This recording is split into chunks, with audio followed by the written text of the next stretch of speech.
The great peacemaker, a man named Deconowida. His name means he who makes the world new. He started his journey alone, walking from village to village, talking to the chiefs. He said, "Why do we fight? Why do we keep hurting each other?" The chiefs told him, "We have been fighting for so long. We don't remember why anymore. It just feels natural." Deconowida said, "Imagine if we used our strength to work together, to build houses and grow fields instead of destroying each other's fields. Think of how much more food we would have. Our people wouldn't go hungry." Still, the chiefs kept fighting. Adia decided to show them a vision. He traveled to a place where 5 fires burned. Each fire represented a nation. The flames were shooting up high, and Deconowida felt the heat almost burning his face. Then he realized that this wasn't just a fire, it was anger. All their fighting was creating so much hate, and that hate was growing, burning away their future. Deconowida had an idea. He took some water from the river and poured it over those fires. Slowly, the flames died down. He said, "If we unite, if we become brothers and sisters instead of enemies, we can live with 5 times the strength. We can make sure nobody goes hungry." After hearing this, the chiefs thought for a moment. This idea sounded scary, like trying something new. But their people had suffered for so long. Maybe it was time for change. So the chiefs accepted his idea and signed a big peace treaty. This is known as the Covenant Chain. The first 4 nations joined hands around the fire, promising to stop fighting. Later, a 5th nation joined them. They chose names for their group. The Mohawk were called Unqueterate, which meant Iron Nation. The Onondaga were called Thyandanagia, which meant they keep the middle. The Onondaga were in the middle between the Mohawk and the Seneca. The Tuscarora became Otsanek, which meant Big Dog Nation. And the Cherokee became Skanyadaras, which meant People of the Beautiful Lake. Together, they were the Ho-D-No-Shone, or People of the Great Longhouse, living under one roof. They weren't perfect, but they tried to follow some rules. No killing, no stealing, helping those in need, respecting elders, honoring women, and working together. These rules were written in a big book called the Constitution. This happened way before the United States wrote its Constitution. The Haudenosaunee were a democracy. They believed decisions should be made by everyone, not just a king or a president. Men and women came together to vote on important matters. The Haudenosaunee women were powerful. And get this, they could even choose who would lead the nation. In 1450, a woman named Jigansusi led the Onondaga clan. She was wise, like an elder, but she also led with a warrior's heart. Years later, another woman named Ayana served as a chief for the Onondaga. when a big meeting was happening and only men were allowed inside. She sat outside the door, listening carefully. When a group of men walked out, she asked them, "What did you discuss?" They said, "We've made some good plans to help our people." Then she went inside, sat down, and said, "We need to add some more ideas." And everyone listened when she spoke. Women like Ganens and Iana showed that women could be leaders too. Not just in the Haudenosaunee world, but everywhere.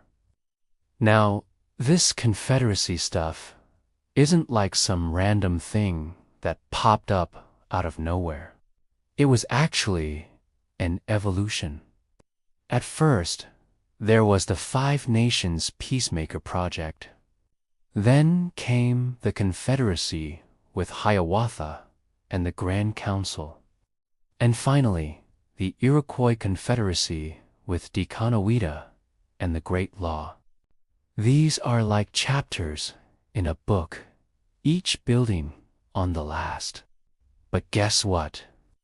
We're gonna focus on the Iroquois Confederacy, because that's where the real action happens, where things get intense. Now, the Iroquois Confederacy had its own set of rules for keeping peace. They were like guidelines for being a good neighbor, except they were serious. First, they believed in Ost Kaketen Nilon, which means we will not kill. Duh. Right, well, for those times, that was huge. It basically meant you couldn't harm anyone unless they harmed you first. Basically, they believed in defending yourself, but not starting fights. Second, they had O Nilang, which meant we will not steal. You couldn't take what belonged to someone else.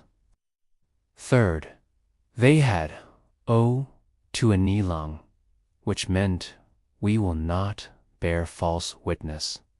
Basically, don't lie, especially in court.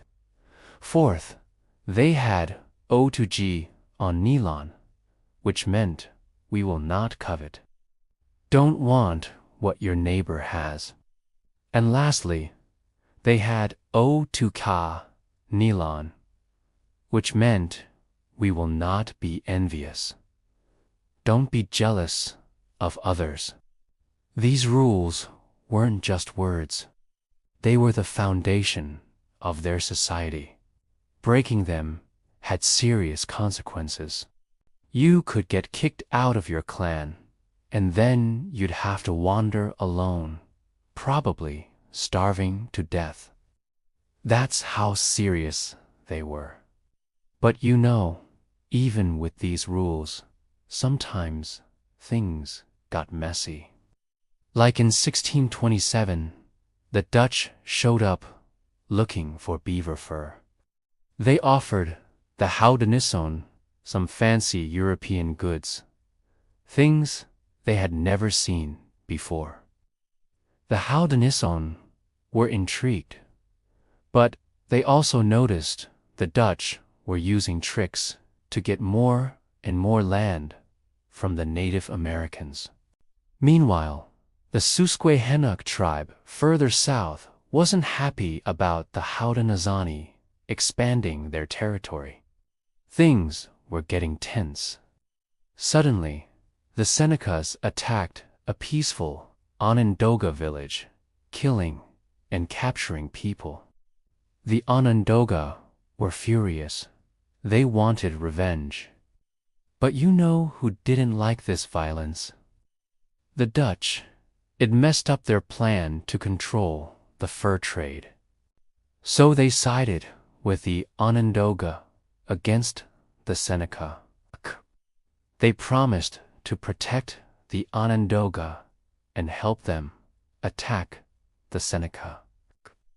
Can you guess what happened next?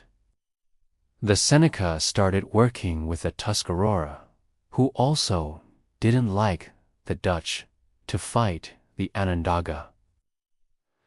The Mohawk and the Oneida stayed neutral, hoping the fight would end soon. But this war lasted 4 years. Finally, in 1648, a group of Haudenosaunee leaders came up with a plan to end the fighting. They brought all the chiefs together for a meeting. It was like a big summit. Only men could participate, and they had to keep everything a secret. No women, no children, and definitely no talking to outsiders. They discussed the problems and eventually agreed to share the land and resources fairly. It wasn't easy, but they followed the teachings of Dekanawida and Hiawatha. They prioritized peace and unity. Now, it's important to remember that while the Haudenosaunee followed these teachings, they weren't perfect. They also fought wars with other Native American groups and later with European settlers. But overall, their system of governance and their commitment to peace and unity were remarkable. They understood the power of working together, and they tried to apply that to every aspect of their lives. Okay, that's it for now. I'm curious, what stood out to you the most? The Haudenosaunee way of life or their approach to solving conflicts? Let me know in the comments. Also, if you're still hungry for more knowledge, check out my other videos. I promise you'll find something that sparks your interest. Until then, thanks for watching, and I'll see you next time. Chapter 2: The 5 Fires. Introduction to the Original Nations. So now that we've settled into the forest and met the Haudenosaunee, let's get to know the 5 original nations that made up this powerful alliance. They're often called the 5 Nations. Later, when a 6th joined, the 6 Nations. But at the beginning, it was 5. 5 fires lit across the land, each with its own people, stories, and ways of life. They were like stars in the same constellation, connected, but each shining in their own way. Let's start with the Mohawk. These folks lived in the far east of the Haudenosaunee territory, in what's now eastern New York. They were known as the Keepers of the Eastern Door. Sounds cool, right? Like something out of a fantasy book. But it had a real meaning. They guarded the eastern border of the Confederacy. The Mohawk were fierce and respected, skilled in diplomacy, but also known for being warriors when needed. They were the first ones colonists usually met when they wandered in from the Atlantic coast. The Mohawk were also deeply spiritual, with ceremonies tied to the changing seasons, dreams, and giving thanks. They had a deep respect for the natural world, especially the cycles of the moon and the harvest. Next up, the Oneida. They lived just west of the Mohawk and were known for their loyalty and wisdom. Their name means people of the standing stone, and no, not because they were obsessed with rocks, but because their people believed a sacred stone would appear to guide them when they needed it. They were great hunters and farmers. But most of all, they were known for being good listeners and mediators. In fact, when tensions rose among the nations, the Oneida were often the calm voices that helped settle things down. The kind of friends who bring snacks and say, "Let's all sit down and talk it out." Then we have the Onondaga. Now, these folks were the keepers of the Central Fire, basically the heart of the Confederacy. Their land was right in the middle, and their capital became the meeting place for the Grand Council, where leaders gathered to make important decisions. Being in the center wasn't just about geography, was symbolic. They held the sacred fire that united all the nations.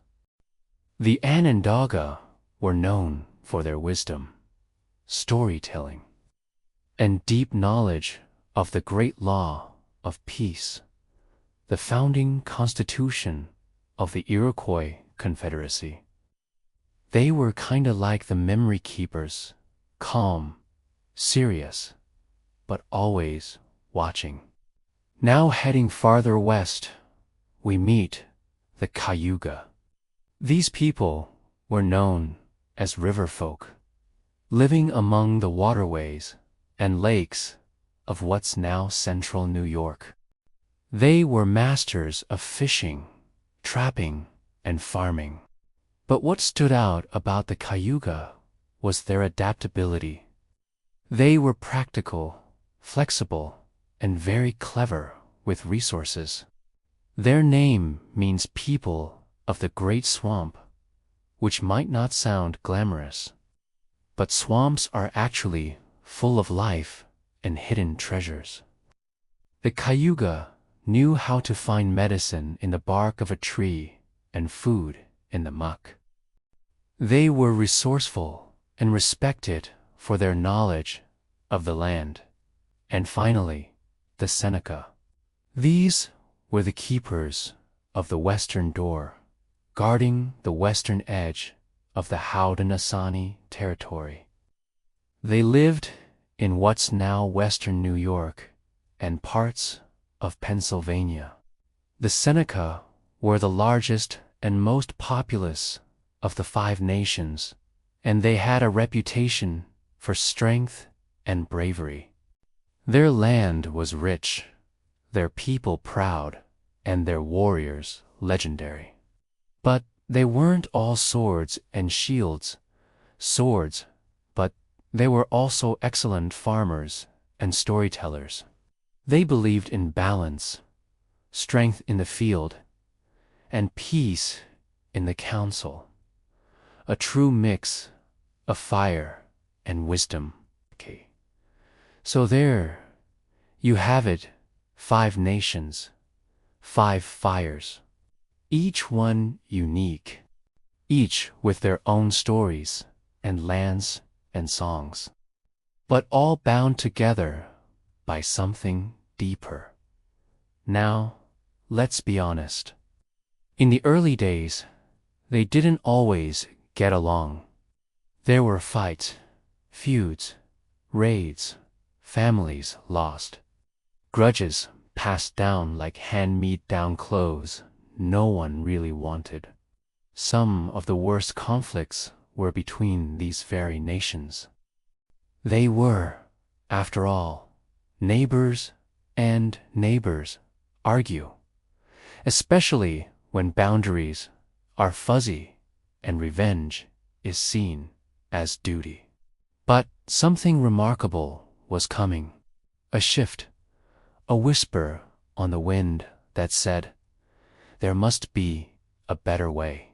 And here's the amazing part. They listened. They started to imagine a future where they weren't enemies, but allies, where the fires they lit didn't burn homes, but illuminated paths forward. where instead of fighting over land, they could share the forest together. This wasn't some overnight deal, by the way.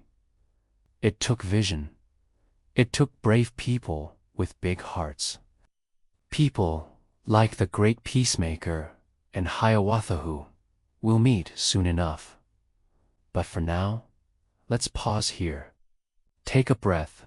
Maybe imagine those 5 campfires in a big circle, crackling softly under the stars.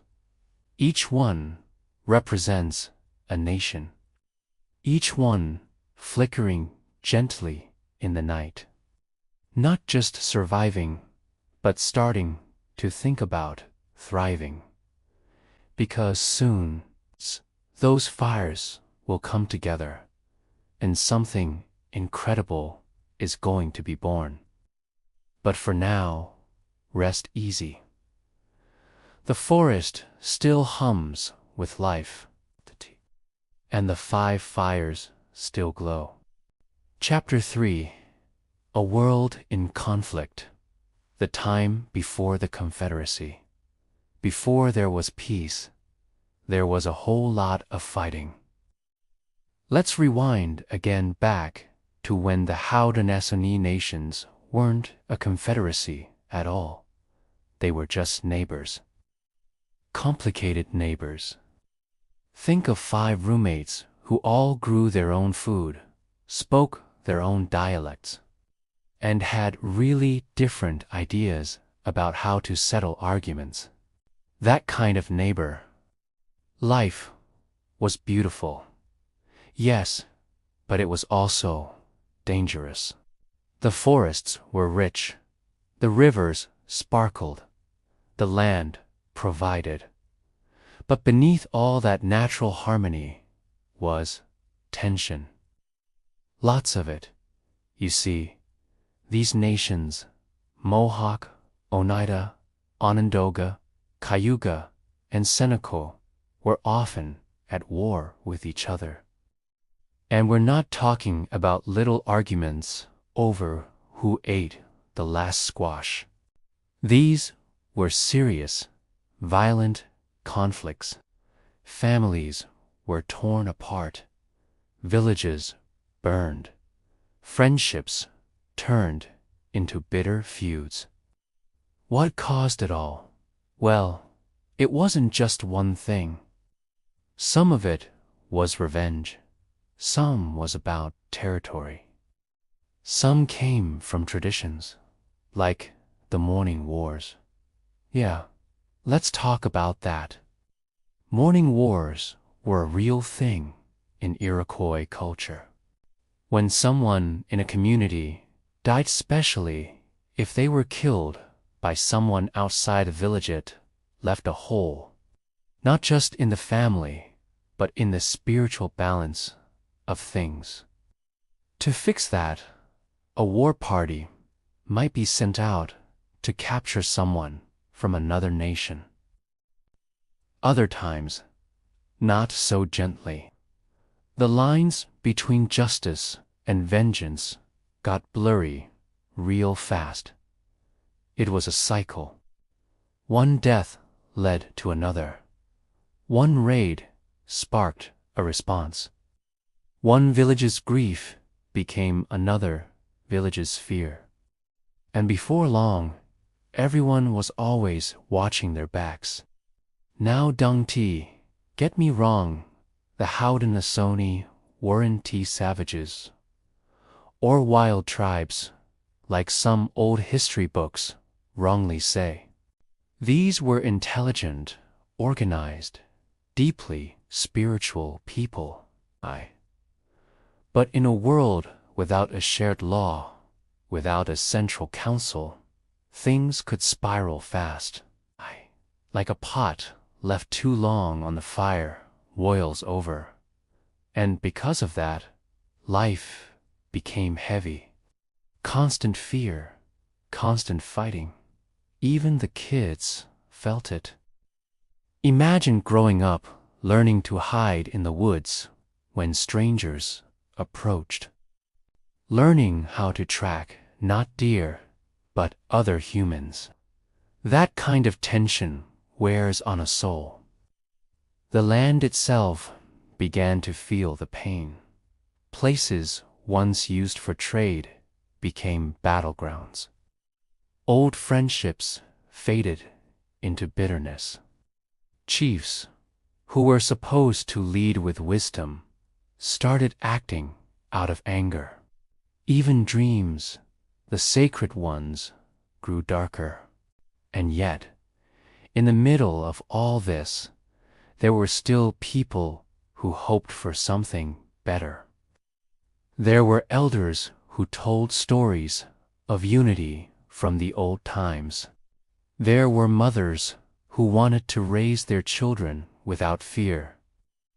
There were hunters who stopped mid-track, wondering why brother hunted brother. The people knew this wasn't how it was supposed to be. One of the most haunting parts of this time was how silence grew between the nations. Not just the absence of noise, but the kind of silence that happens when no one is talking anymore. No more visits, no more shared songs, just quiet stares across the river and the sound of arrows in the night.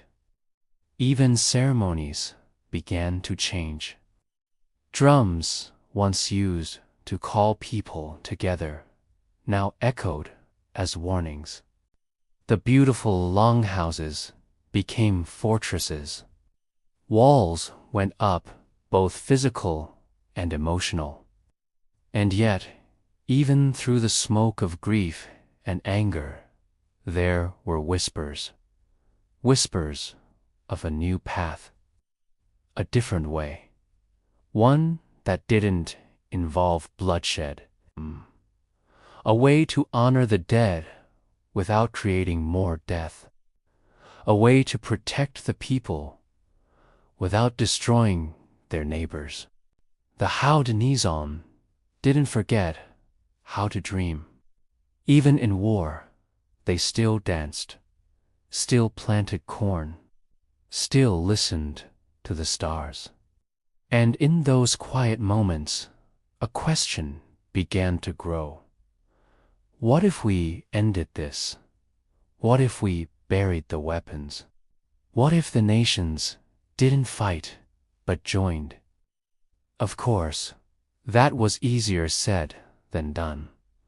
Old habits run deep, and the pain even deeper. People had lost siblings, parents, children.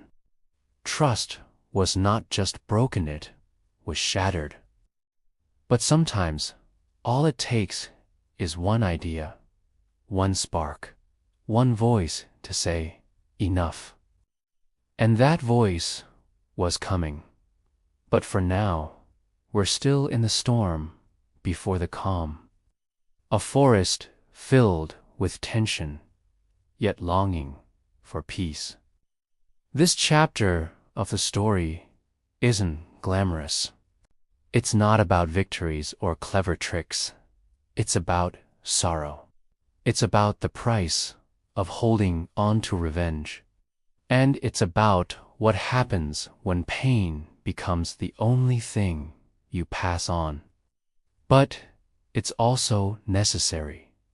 Because without knowing this darkness, we can't understand the light that's about to come. And oh, it is coming. Because soon a man will arrive in a canoe made of white stone. And beside him, a warrior who knows both pain and healing. They'll carry a message, not just of peace but of unity. So hold on.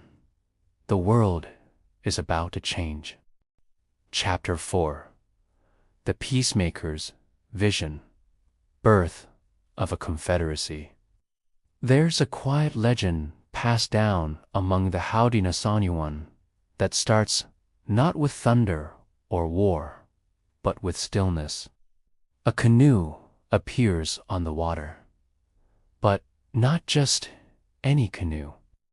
This one is carved from white stone. No one knows exactly how that would float.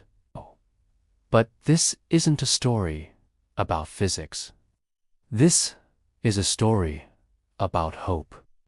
The man in the canoe is called Deganoida, or the Great Peacemaker. His name isn't shouted from mountaintops. He doesn't come waving a sword or claiming a throne. He simply carries a message, a vision of a different world.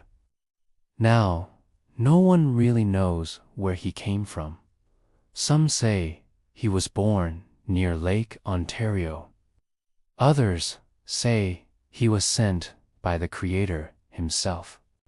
Some versions of the story even say he had a speech impediment and couldn't speak clearly, which is pretty amazing because he would go on to change the course of history, not through war, but through words. But Peacemaker didn't walk this path alone. He needed a voice. And that voice came in the form of a man named Hiawatha. No, not the one from the 1800s poem with the flowing hair and tragic love story. That's the literary version. The real Hiawatha was a Mohawk man, a thinker and a speaker. A man who had known deep loss. His daughters had been killed in the chaos of the wars. Hiawatha was in mourning, broken. But in Peacemaker's message, he found something that gave him strength again. Together, they became a team. One with a vision, one with a voice, and the message. It was simple, but powerful. Stop the fighting. Choose peace. Join as one. Now, imagine trying to spread this idea in a world filled with revenge. Villages burned, families torn apart, generations raised to distrust one another. People didn't want peace, they wanted justice. They wanted the pain to go away, and they thought war was the only way to make that happen. But the Peacemaker was stubborn in the gentlest way possible. He and Hiawatha traveled from village to village, speaking softly, listening deeply, telling a story, a great tree, the tree of peace, with roots spreading in all directions. A tree big enough for all nations to sit beneath in safety. A tree where weapons could be buried beneath the earth forever. That was the vision. It wasn't easy. Convincing the nations to lay down arms took time and patience and courage. Some leaders refused at first. Some mocked the idea. Others just couldn't imagine forgiving people who had hurt them so deeply. But the Peacemaker and Hiawatha kept going, and one by one, nations began to listen. The Mohawk came first, the keepers of the eastern door. They were proud and cautious, but they also knew the cost of endless war. After long talks, they agreed. Then came the Oneida, always thoughtful, always listening. They joined with hope in their hearts. The Cayuga were next, practical and wise. They saw the benefits clearly. And the Seneca, fierce and strong, finally agreed to. Even they the largest and most independent, recognized that strength meant little without peace. But one nation remained. They were in the center of everything, geographically and symbolically, and their chief, a man named Tododaho. Now, Tododaho was no ordinary chief. In the stories, he was a fearsome figure. Some say he had snakes in his hair, that he could twist his body into unnatural shapes, that his mind was filled with rage and pain. He had seen too much, lost too much. He had no interest in peace. A peacemaker and Hiawatha knew. Without Tododaho's blessing, the vision couldn't be complete. But they didn't fight him. They prayed. They fasted. They gathered the nations and worked together, not to destroy him, but to heal him. They sang over Tododaho. They combed the snakes from his hair, yes. Really, that's how the story goes. They untwisted his body with gentle words and patient hands. And most importantly, they untwisted his mind. And in time, Tododaho changed. He agreed to join the Confederacy, not just as a member, but as its spiritual keeper.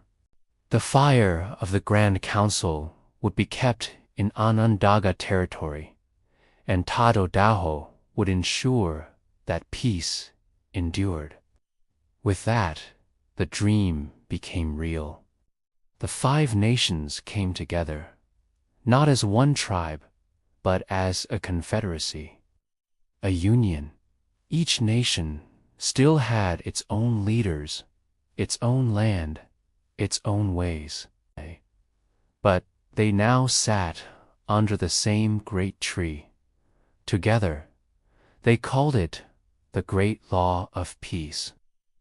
It wasn't written down, it was memorized, passed from elder to child, kept alive through ceremony and speech. But it was just as real as any constitution. Weapons were buried beneath the tree. A great eagle was set to sit at the top of it, watching in every direction, ready to warn of danger, ready to protect the peace. The Haudenosaunee had done something rare.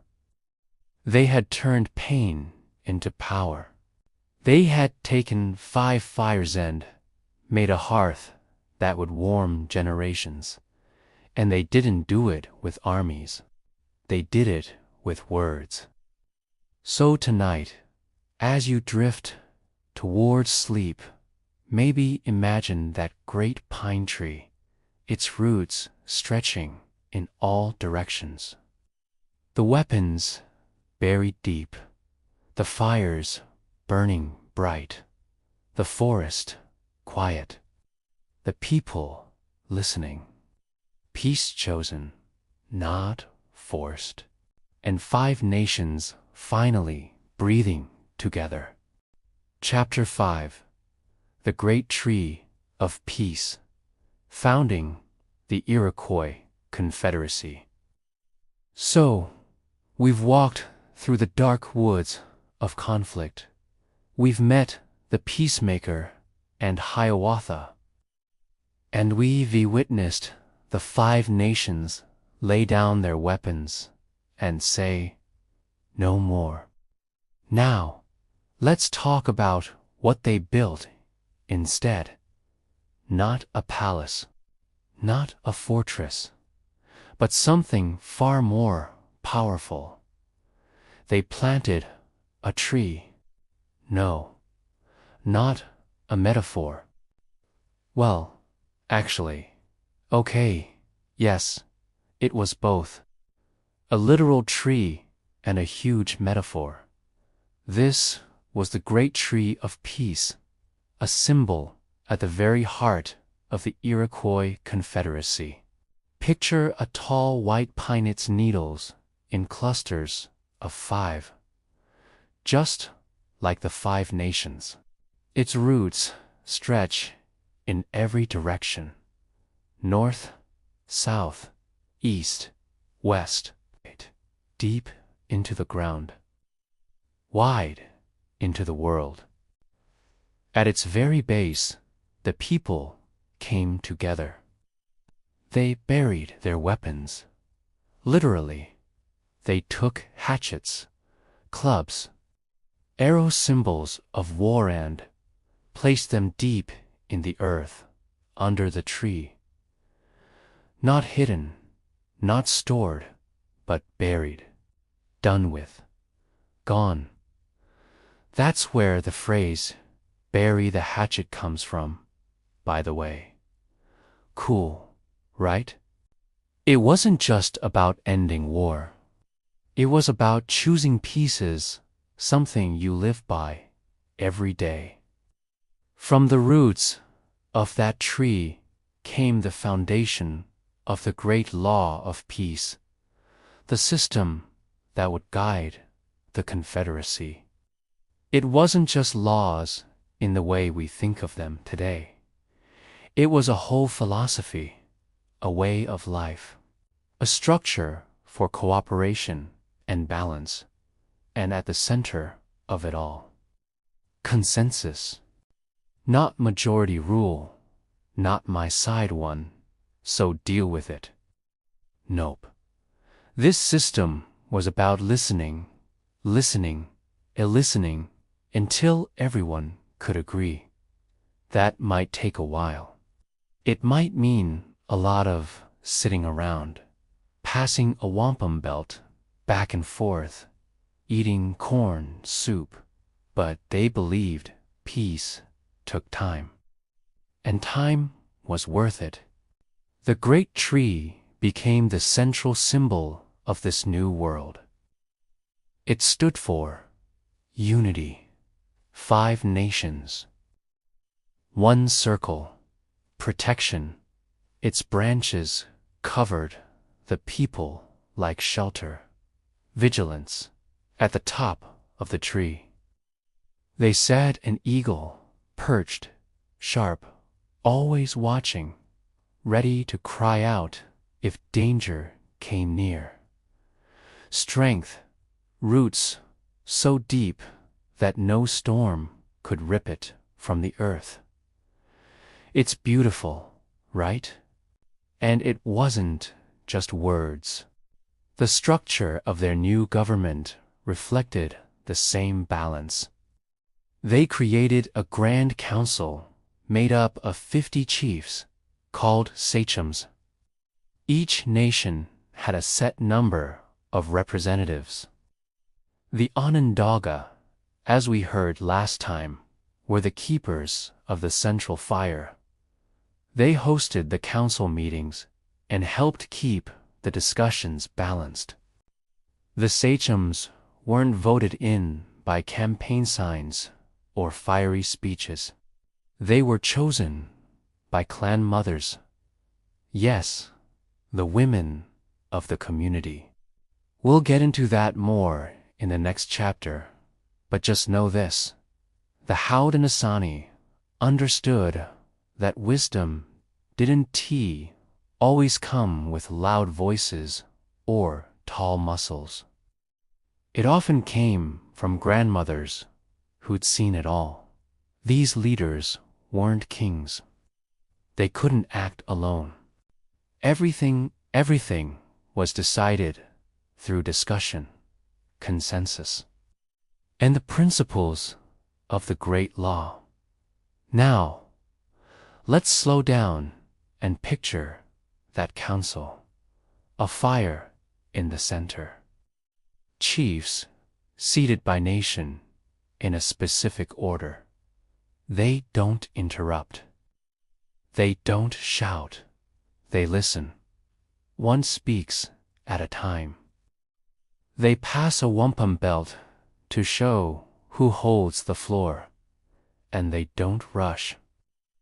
If it takes hours or days, so be it, because rushing leads to rashness, and rashness leads to war. The Haudenosaunee were building something that would last. They even had protocols for removing leaders who strayed from their duties. If a sachem acted without honor, he disrespected the people or failed to uphold the law, the clan mothers could remove him. Just like that. It wasn't about power. It was about responsibility. And it worked. The 5 nations had been enemies. Now, under the great tree of peace, they became brothers and sisters. Not one tribe ruling the others, but equals. Different fires burning in the same longhouse. That's another key symbol, the longhouse. The Haudenosaunee often referred to their confederacy as a longhouse stretched across the land, with each nation as a door or wall. Mohawk in the east, Seneca in the west. Everyone connected by the roof above and the fire within. It was cozy, safe, warm, and deeply symbolic. From this unity came strength. The Haudenosaunee became one of the most powerful alliances in all of North America. Not because of their weapons, but because of their wisdom. While kingdoms in Europe were still bickering over crowns and thrones, here in the forests of North America, people had built a government based on peace, equality, and slow, careful listening.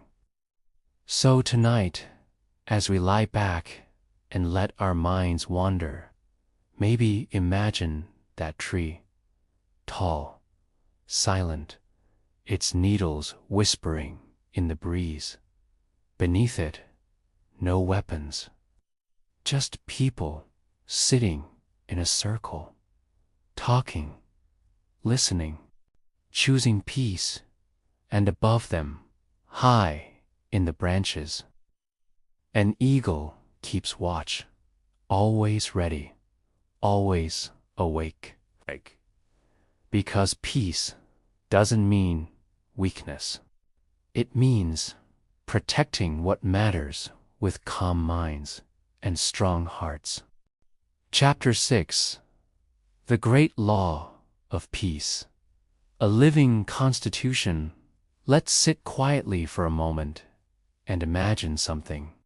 You live in a forest. You grow your own food. You share meals in a longhouse with your clan. And when there's a big decision to make, you don't vote by yelling or raising your hand. You sit in a circle. You wait your turn. You listen. And you do it all guided by something ancient and wise, the great law of peace. Now, I know law sounds kind of heavy, like dusty books and stern judges, but this wasn't that kind of law. The great law of peace wasn't printed on paper. It wasn't stored in a courthouse. It lived in the people, in their hearts, in their stories, in their songs. It was an oral constitution passed from generation to generation by memory. No pens, no contracts, just voices and ears and trust. The Haudenosaunee didn't need fancy paper to understand fairness. They had 117 guiding principles memorized and recited in ceremony. These rules covered everything, from how to settle disputes, to how to raise children, to how to behave with dignity. Let's take a deep breath and gently walk through the heart of this law. 1. Peace comes first. This one's big. The very core of the great law was peace. Not just no war, but a way of being. Peace in the mind. Peace in the home. Peace between nations. If you were angry, you were expected to cool off before making decisions. Rash choices, not welcome here. Even arguments between people had to be handled slowly and fairly. No shouting matches, no taking sides too fast. Just calm thinking, guided by the idea that all people deserved to be treated with respect even when they messed up. 2. Power is shared. There was no king in the Haudenosaunee world. No single boss calling all the shots. Instead, there was the Grand Council. It was made up of 50 sachems or peace chiefs each, representing one of the nations. Their job to think carefully, to speak for their people, and to never, ever act out of selfishness. And guess what? These leaders weren't born into power. They were chosen. Specifically by the clan mothers, the respected elder women of the tribe. If a chief got too greedy or too lazy or started acting like a boss instead of a servant, the clan mothers could take him out of the circle just like that. Power wasn't something you grabbed. It was something you were trusted with. 3. Women had a voice, a big voice. The Haudenosaunee system was matrilineal, which means your family line was traced through your mother, not your father. Your clan came from your mom's side, and women, especially older women, held a lot of real influence. They picked the leaders, they advised them, they protected the land, the food, and the future. They weren't just background players, they were the backbone. Compare that to early Europe, where women couldn't even own land. Here in the woods of North America, grandmothers were shaping government before queens even had a seat at the table. 4. Decisions by consensus. No voting with quick hands and shouting. When the Grand Council met, they didn't pass decisions by majority rule. Instead, they used consensus. Everyone had to agree. Or at least, no one could strongly object. This meant things moved slowly, sometimes very slowly. But that was the point. Speed isn't always wise. In their eyes, if you couldn't wait to decide something big, maybe it wasn't a good decision. Even when disagreements came up, they worked through them gently. Leaders spoke in order, starting with a Mohawk, then moving to the others. The Onondaga sat in the center, not voting, but helping balance the room, like referees with wisdom instead of whistles. 5. The role of clans. Everyone in Haudenosaunee society belonged to a clan like turtle, bear, or wolf. These clans ran across tribal lines, connecting people from different nations into bigger families. If you were Wolf Clan, your wolf family could include people from the Seneca and the Oneida. That meant no matter where you traveled, you had a place to stay, a cousin to eat with, someone to trust. Clans also prevented people from marrying too close. If two people belonged to the same clan, marriage was a no-go. It helped keep things healthy and respectful. 6. Memory matters. The Great Law was preserved using wampum belt strings of polished shell beads woven into patterns. These weren't decorations. They were living records. Each belt represented an agreement, a teaching, or a chapter of the law. When a chief gave a speech, he might hold the belt in his hands, touching each bead like punctuation. Every shell held meaning. It was a way to see memory, to carry truth. 7. Nature is family. The Haudenosaunee didn't see the earth as property. It was mother. The water was grandmother. The animals were cousins. The Great Law included instructions on how to treat nature with thanks, with humility. You only took what you needed. You always gave thanks.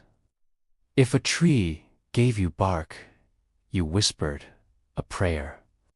If you hunted a deer, you honored its spirit. This wasn't law for the sake of order. It was law for the sake of harmony.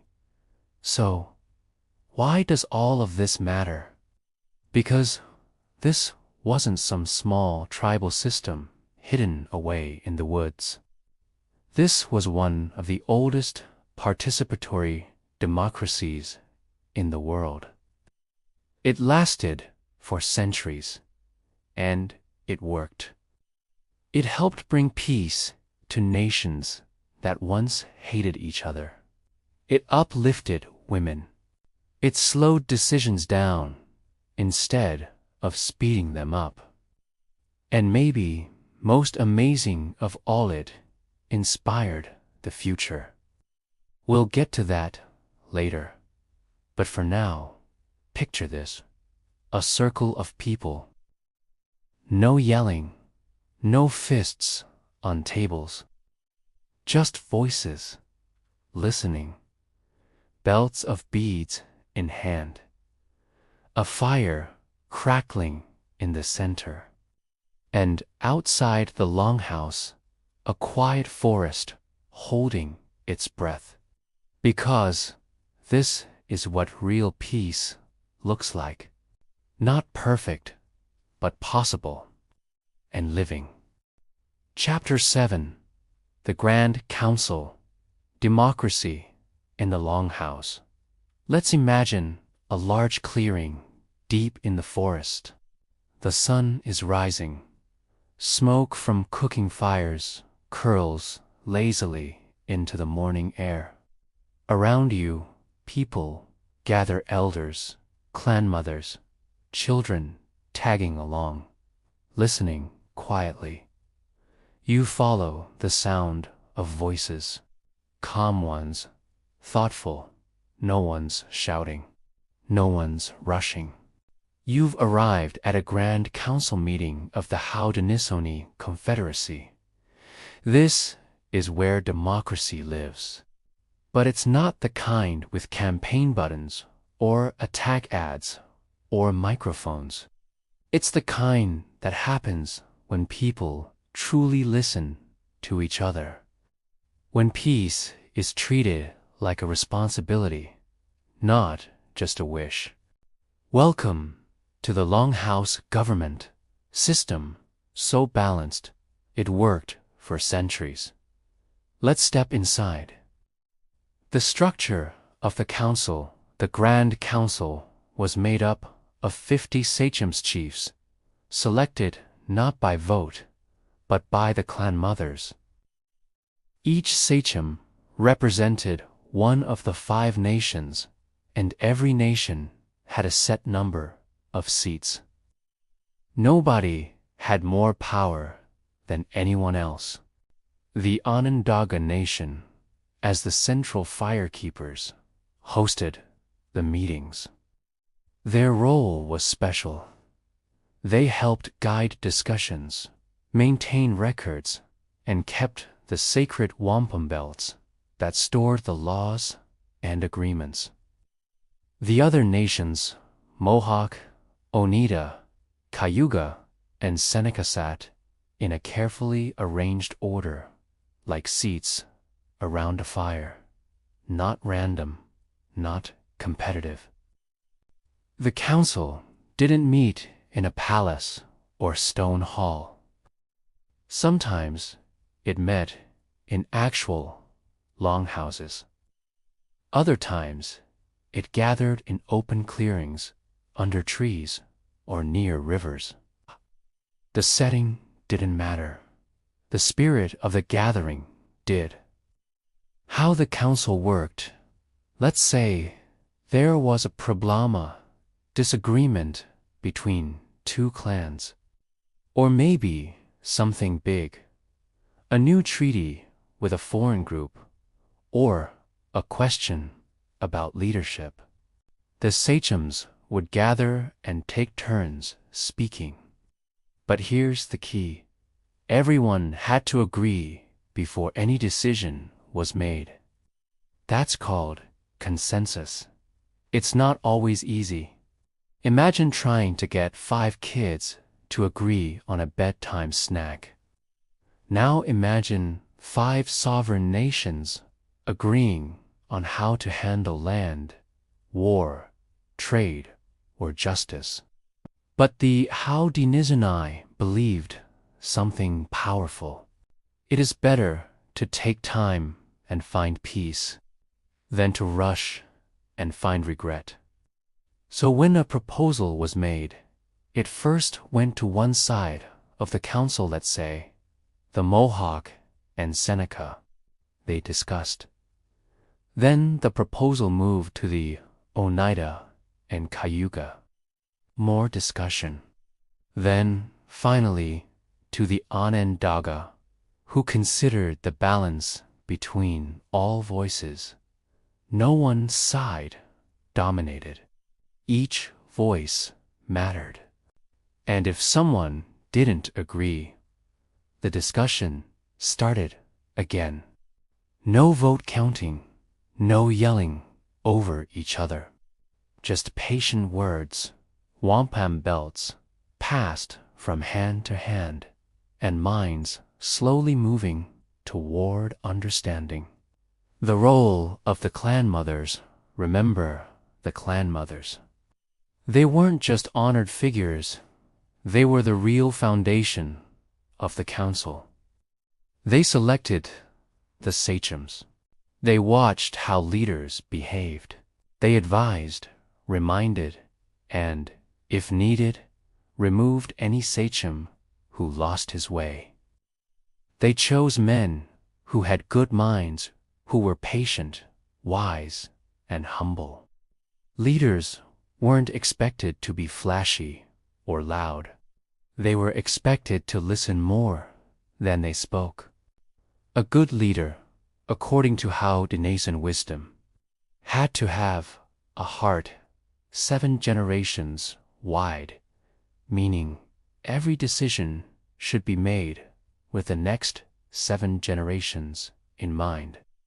Talk about long-term thinking. The condolence ceremony.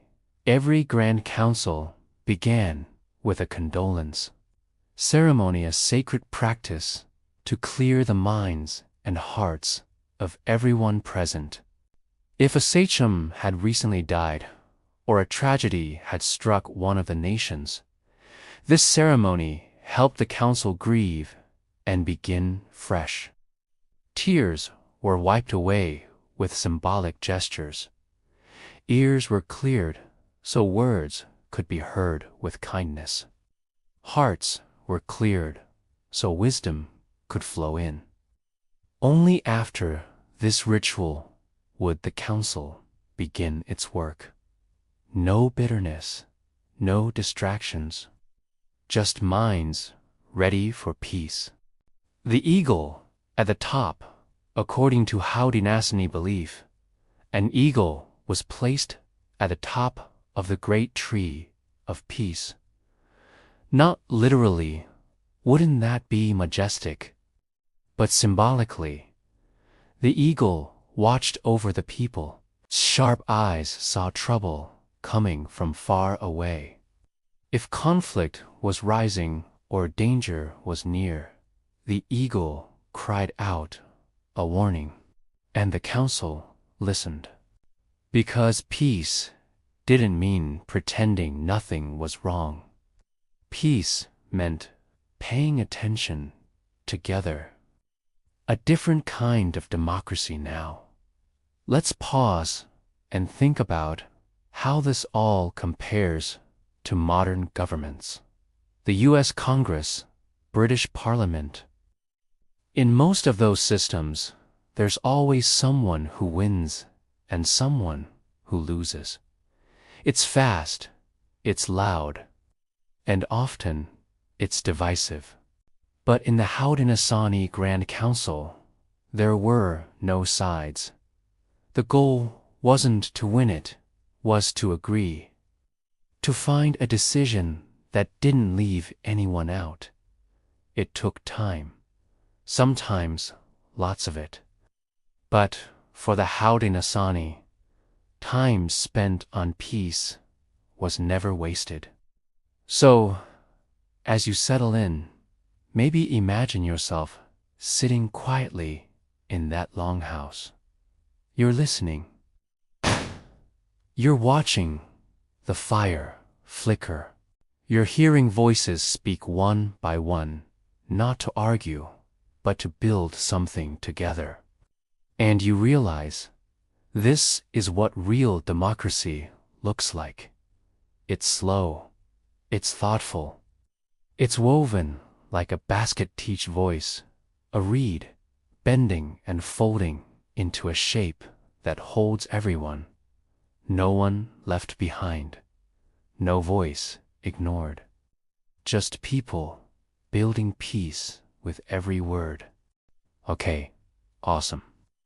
You've now learned about the Haudenosaunee and their powerful political system. How they had female leaders, called clan mothers, who could choose the chiefs and keep them in check. How women held the power in their communities, and how they took care of the earth and made sure it was respected. How women had important roles in day-to-day life, teaching kids and keeping the longhouses running smoothly. You even learned how the Haudenosaunee women's influence inspired change elsewhere. You know, like how their example inspired the women's rights movement in the United States. But the Haudenosaunee story doesn't end there. There are more chapters to unfold, more whispers from the past. So stick around. We're gonna keep learning, and we'll see where the path takes us next. Okay? One thing to do before we keep going. Click on that bell icon.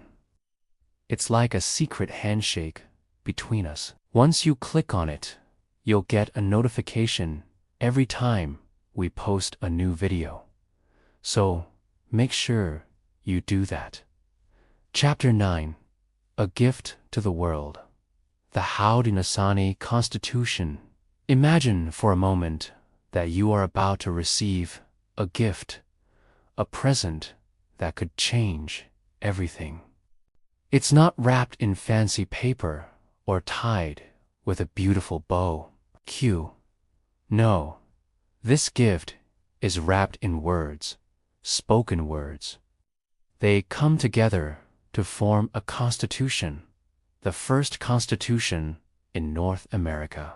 They come together to form a constitution, the first constitution in North America. And it's given to you by the Haudenosaunee, or the people of the Longhouse. This is a real thing that happened. The Haudenosaunee created this constitution hundreds of years ago, and it's still inspiring people today. Here's what's so amazing about it.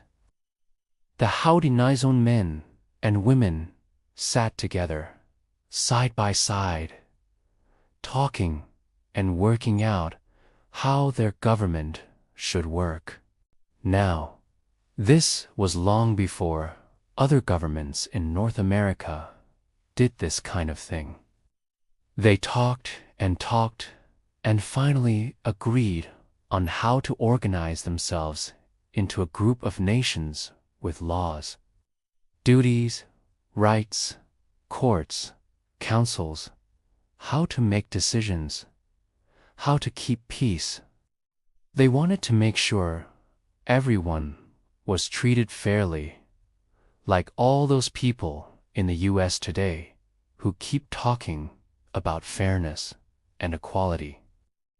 Well, the Haudenosaunee were doing it centuries ago.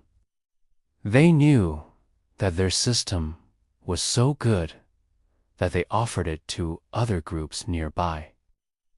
It was a gift. They thought other nations should have the chance to join them and make even more laws and make even more rules together. Sadly, though, some groups didn't want to join. They were too busy fighting each other and getting into trouble. But the Haudenosaunee kept trying, and eventually other groups accepted their gift. Together, they formed a league, a club of friends. They called it the Great League of Peace. They made it official with a big ceremony. They called it the Great League of Peace. They made it official with a big ceremony. They pulled the 5 nations together under one roof and made it last forever. But how? What if someone wanted to break the rules? That's where the Constitution came in. It had rules about how to solve problems. It set up a court system to help settle arguments. And it promised to protect people's rights and property. Each nation in the League had a leader, and they all met together in a grand council to discuss important matters. This grand council became a symbol of unity and democracy, a way for everyone to share their opinions and make choices together. It was like a big classroom, but instead of learning ABCs, they were learning how to govern a whole bunch of people. One of the best things about the Constitution was how it protected people's rights. Everyone could speak their mind. Everyone's opinion mattered, and no one could force others to do what they didn't want to do. Even if you weren't a chief or a leader, your voice was important. But remember, with great power comes great responsibility. The Constitution said that leaders must act for the good of all. They couldn't just look after themselves or their own clan. It's like when you're playing a team sport. You have to work together and do what's best for the team, not just for yourself. If you didn't follow these rules, the other members of your nation could call you out, and if you kept breaking the rules, they could even kick you out of the Grand Council. You wouldn't be punished, but you also wouldn't be able to participate. This kept the leaders honest and made sure they didn't abuse their power. The Hoya Senatsi's constitution was truly a gift to the world. Other countries that came later should have taken notes, and even today, people are still inspired by it. The United States borrowed parts of it to make their constitution, and everywhere, people are realizing that sharing and caring for each other is the best way to live. Now, pause the video. Close your eyes and imagine that you are part of the Hoya Senatsi. What would you put in your constitution? What rules would you make for your society? Write it down in the comments. We're really curious about your ideas. Chapter 10: Seeds of Inspiration, the Haudenosaunee and the Environment. Think of the Haudenosaunee people as nature's superheroes. They understood the importance of living in harmony with the environment. They weren't just farmers growing corn, beans, and squash. They were partners in a great partnership with Mother Earth. For them, farming wasn't about taking from the land. It was about caring for it. You see, they knew that to get a good harvest, they needed healthy soil, clean water, and a balanced ecosystem. So they took care of the land. They planted trees and protected animals. They understood that taking too much from the earth or wasting what they had would upset the balance. And when the balance was upset, everyone suffered. No more food, no more clean water, no more happy animals. One way they honored nature was through the Three Sisters, the Haudenosaunee name for corn, beans, and squash. They understood the special relationship between these three crops. Corn grew tall and provided food and shelter for the beans to climb. The beans, in turn, fixed nitrogen in the soil, making it healthier for the corn and squash. And the squash spread on the ground, shading the soil and stopping it from drying out. It was a win-win situation. They also understood the importance of diversity. They didn't just plant one kind of corn or one kind of bean. They saved seeds from different varieties and planted them all together. This way, if a disease came and wiped out one kind of corn, it wouldn't wipe them all out. They also mixed different kinds of squash, pumpkins, sunflowers, melons, and other plants. This way, they had lots of food to eat and lots of seeds to save for the next year. And they passed on their knowledge. They taught their children and grandchildren how to read nature's signs, how to understand the weather, how to grow food in a way that honored Mother Earth. For the Haudenosaunee, the environment wasn't just something they lived in. They understood that they were all connected and that they had a responsibility to take care of the land. They knew that if they did, the land would take care of them. Today, we can learn from the Hoya Senatsi and their deep respect for the environment.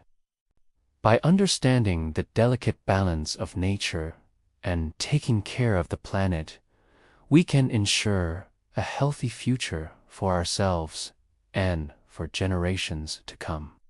Chapter 11. The Great Peace. Continuing the legacy of the Haudenosaunee. Imagine you are sitting around a campfire with your family and friends. The flames crackle and pop, casting flickering shadows on the faces around you. Suddenly, a shooting star streaks across the night sky. Someone says, "Make a wish." You close your eyes and think of something important, something you want to happen in the world. Maybe you wish for everyone to be kind to each other, to share their food and their toys, and to help each other whenever they can. You open your eyes and realize that this wish is already coming true. The Haudenosaunee, or the people of the Longhouse, have been making this wish for hundreds of years. They have shown us that it's possible to live in peace and harmony, not just with each other, but with all living things. They've shared their wisdom with us through the ages, and it's up to us to carry on their legacy. What can you do to make the Great Peace a reality? Well, first, you can learn from the Haudenosaunee. Study their ways of life, their beliefs, and their traditions. Understand their deep respect for nature and their commitment to justice and equality. You can also practice their teachings in your everyday life. Be kind and helpful to those around you. Share your resources and be a good steward of the environment. Remember the three sisters, the corn, the beans, and the squash, how they depend on each other to thrive. In the same way, we all depend on each other to make the world a better place. You can also speak out against injustice and stand up for what you believe in. Be a voice for the voiceless and a champion for peace. And don't forget the importance of community. The Haudenosaunee thrived because they worked together, shared their knowledge, and supported each other. Build strong relationships with those around you and be a positive force in your community. Finally, keep the memory of the Haudenosaunee alive by sharing their story with others. Tell their tale to your friends and family, to your classmates and teachers. Spread their message of peace, love, and sustainability to every corner of the world. The Haudenosaunee have shown us that a better world is possible. It's a world where everyone works together to create a brighter future for all. It's a world where nature is respected and all living things thrive.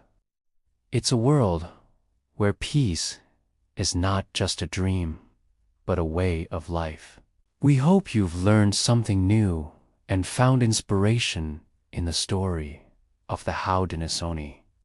Remember to keep the flame of their legacy alive and to continue striving for a better world. Until next time, stay curious and keep exploring the world around you. Who knows what amazing discoveries await you? Chapter 9. Wampum Belts. Memory made of shells tonight. Let's talk about memory. Not the kind stored on a phone. Not the kind scribbled in notebooks or locked inside dusty filing cabinets. We're talking about living memory. Memory you can touch. Memory you can hear when someone tells a story beside the fire. Welcome to the world of wampum beltsta. Haudenosaunee, way of remembering things without ever writing them down. What is wampum? Let's start simple. Wampum is made from shells. Specifically, the quahog clamshell and whelk shell. These were polished into tiny, cylindrical beads each, one perfectly smooth, small, and powerful. Then the beads were strung together, woven into belts made of deerskin or plant fiber. Not to wear around your pants, but to carry stories, laws, and agreements. These belts were not jewelry. They were documents, history books, contracts, memories. If words were fire, then wampum was the smoke that carried them into the future. How were wampum belts used? The Haudenosaunee used wampum belts to record important things like treaties between nations, the rules of the great law of peace, the names of leaders, or the retelling of sacred stories. Each belt had a unique pattern combinations of white and purple beads arranged in symbols, lines, and images. These patterns acted like memory triggers. When a speaker held the belt, they weren't reading it like a book. They were reciting what the belt represented word for word, passed down from generations before. It was like holding a living agreement in your hands. You could feel the history, literally. Wampum in ceremony. Let's say two nations made peace after years of fighting. They wouldn't just shake hands and walk away. They'd create a wampum belt, one purple figure for each nation, a white line connecting them, maybe a symbol for unity. That belt would then be presented in ceremony with speeches, feasts, and dancing. After that, the belt would be kept safely, usually by the Onondaga, the central firekeepers of the Confederacy. And here's the beautiful part. Anytime there was confusion or conflict or forgetting, the belt came back out, and its message was spoken again. No signatures, no loopholes. Just memory, spirit, and trust. Different belts, different stories. Let's explore a few types of belts. 1. The Hiawatha belt. This one's famous. It's a long purple belt with 5 white symbols each, representing one of the 5 nations. From left to right, the Mohawk, Oneida, Onondaga, Cayuga, and Seneca. They're all linked by a white line, symbolizing unity. It's kind of like their national flag, a powerful image of togetherness. 2. Condolence belts. When a leader died or someone important passed on, a condolence belt was used in a condolence ceremony to help the community mourn and reset. Beads represented wiping away tears, clearing ears to hear wisdom, and lifting the grief from people's hearts. 3. Treaty belts. These were given during agreements, sometimes between Haudenosaunee nations, other times between them and outsiders, like the Dutch, French, or English. One of the most famous, the two-row wampum. The two-row wampum. Let's pause on this one. It's special. The two-row wampum belt was made in the early 1600s to represent a treaty between the Haudenosaunee and Dutch settlers. It's a white belt with two parallel purple rows running side by side. One row for the Haudenosaunee canoe, one row for the European ship. The idea: we will each travel down the river of life side by side. Your path in your boat, ours in ours. We will not interfere with each other, but we will respect and support one another. It was a treaty based on mutual respect, not domination. The Haudenosaunee honored this treaty for centuries, even when the other side didn't always return the favor. The Great Law of Peace embeds the entire Great Law of Peace. The Haudenosaunee Constitution was encoded in wampum. Multiple belts recorded different parts: the structure of government, the rules for leadership, the principles of peace and unity. These belts weren't just relics. They were read aloud, over and over, in council meetings, in ceremonies, in teaching gatherings. A child growing up might see a belt hanging in the longhouse and know that holds the law in its beads. And when the clan mothers or sachems gathered, they brought the belts with them, not just for show, but to remind everyone: this is who we are. Memory without paper. You might be wondering, what if someone forgot? Well, they didn't. The Haudenosaunee trained special oral historians, people who memorized entire wampum speeches, word for word. They were like walking libraries. Every bead, every symbol, every pause in the speech, they knew it by heart. And they passed it on, carefully, lovingly, without rushing. Because remembering isn't just about recalling facts. It's about honoring those who came before, keeping their promises alive. A tradition that still lives even today. Wampum belts are still used, held, and spoken by Haudenosaunee people. They're not stuck in museums. They're part of life. Some belts are centuries old.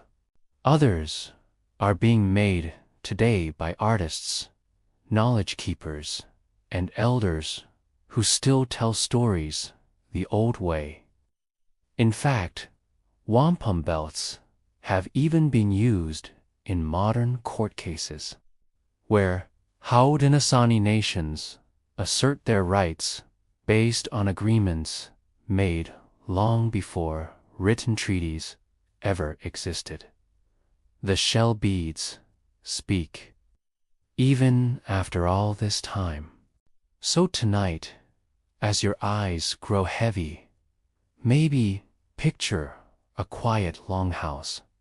The fire is low. An elder sits with a belt in her lap, fingers gently gliding across the beads. Children listen. A hush fills the room, and the words begin. Not from paper, not from a screen, but from memory and heart and the smooth purple shine of shells. Chapter 10: Contact and Conflict. The Haudenosaunee meet Europe. The forest was quiet for centuries. The great tree of peace stood tall. The Grand Council met in calm circles. But then came the sails, big white ones, gliding silently across rivers and lakes, carried by people with pale faces, metal tools, and languages no one had ever heard before. Europe had arrived, and the Haudenosaunee keepers of peace, skilled diplomats, and proud nations were about to enter a world that didn't always play by the same rules.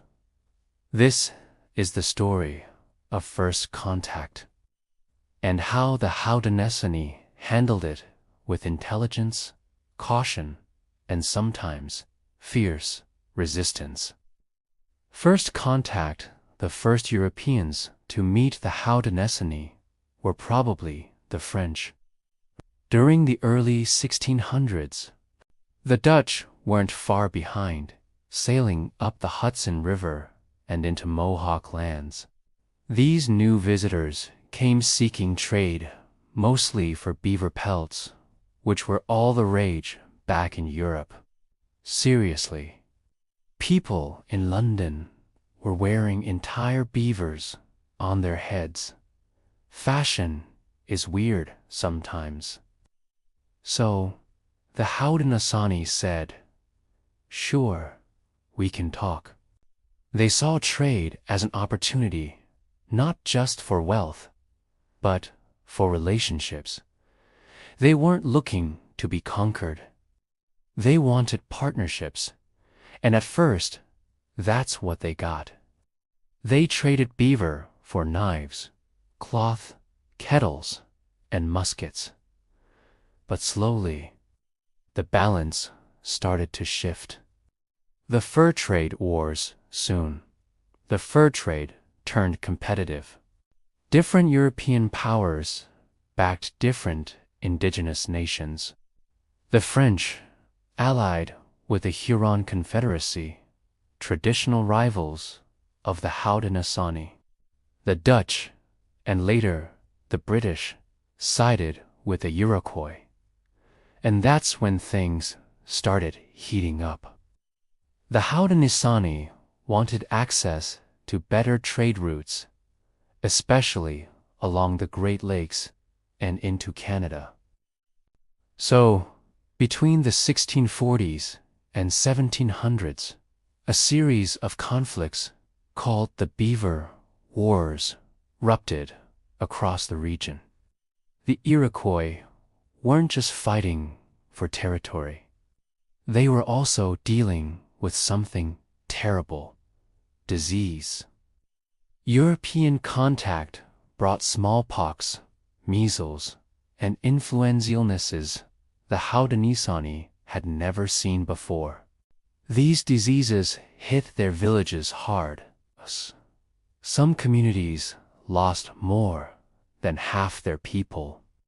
In response, the Haudenosaunee began adopting captives of entire villages from other tribes. They brought them into the longhouse, gave them new names, and made them part of the Confederacy. This was not cruelty, it was survival. And in a way, it showed how flexible and inclusive their society could be. Diplomacy and strategy while battles happened on the ground. A different kind of warfare was happening in council fires and trading posts. Diplomacy. The Haudenosaunee were masters of it. They used wampum belts, ceremonial speeches, and long-term alliances to navigate the confusing mess of European politics. They signed treaties with the English, made temporary peace with the French, and played one colonial power off another like seasoned chess players moving carefully across a board.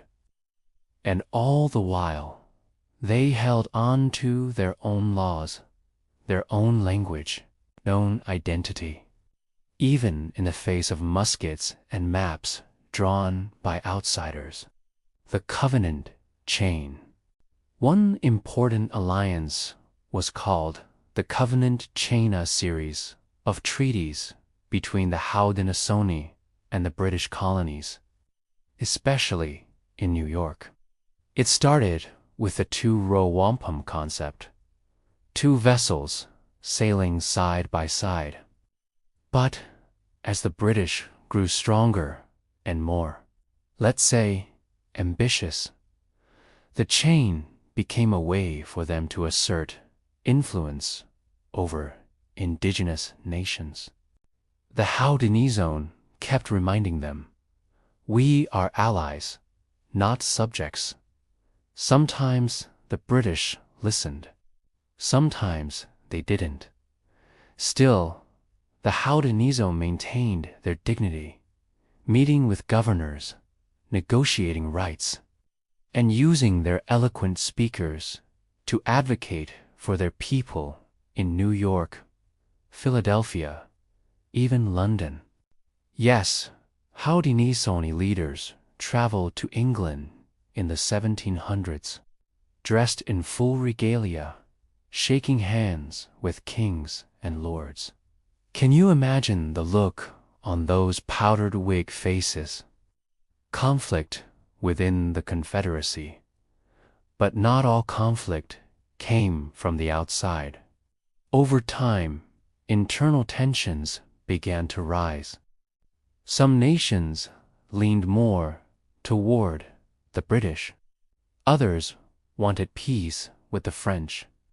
And when Christian missionaries entered Haudenosaunee territory, things got even more complicated. Some people converted to Christianity. Others held firmly to traditional beliefs. The Confederacy didn't fall apart, but cracks started to show. And, just like any family, disagreements happened. Still, the Haudenosaunee kept meeting, kept debating, kept listening, because that's what peace required. Not just warriors, but thinkers. It's easy to picture this time as one long war. But that would be unfair. The Haudenosaunee weren't just fighters. They were thinkers, planners, diplomats, philosophers. They sent peace delegations. They brokered treaties between other tribes. They warned newcomers about mistreating the land. They tried again and again to show that peace, respect, and careful conversation were better than conquest. But sadly, not everyone listened. Storms on the horizon by the late 1700s, the storm clouds of colonial revolution were gathering. The British colonies were preparing to break away. The American Revolution was coming, and the Haudenosaunee would be asked to choose sides. It would be the Confederacy's greatest challenge yet. So tonight, as you settle deeper into rest, maybe picture a Haudenosaunee sachem standing at the edge of a river. On one side, a canoe with wampum belts carefully packed inside. On the other, a tall ship with strange sails and shiny buttons. And, in the middle, the current flows, always moving, always pulling. But the sachem stands still. Because, while the world around him changes, his roots remain deep. Beneath the Tree of Peace. Chapter 11. Revolution and Division. The Iroquois during the American War for Independence. Soft wind through trees. In the background, the faint sound of marching boots fades into the distance, replaced by forest birdsong and the creak of wooden longhouses. We've walked through times of peace. We've seen the power of unity. But now, the world around the Haudenosaunee is about to change dramatically. The settlers from Europe once guests and trading partners, have begun arguing with their kings. The British colonies are growing restless, tired of taxes and royal rules, and soon they rebel. It's the American Revolution, a war that will shape a new nation. But for the Haudenosaunee, it's a time of painful choices of division, destruction, and resilience. Let's move gently through this stormy time. The Haudenosaunee caught in the middle when the war between Britain and the American colonies broke out in 1775. The Haudenosaunee tried to stay out of it. They had no interest in this family feud. They said, "This is not our quarrel." They'd already survived disease, conflict, and changing alliances. They wanted peace, but the war didn't care what they wanted. The new United States and the old British Empire both came knocking, asking the Iroquois for help. And what do you do when two angry giants asked you to take a side? The Confederacy tried to hold together. They debated. They held council after council. But in the end, they couldn't agree. A confederacy divided for centuries, the Haudenosaunee had stayed united under the great law of peace.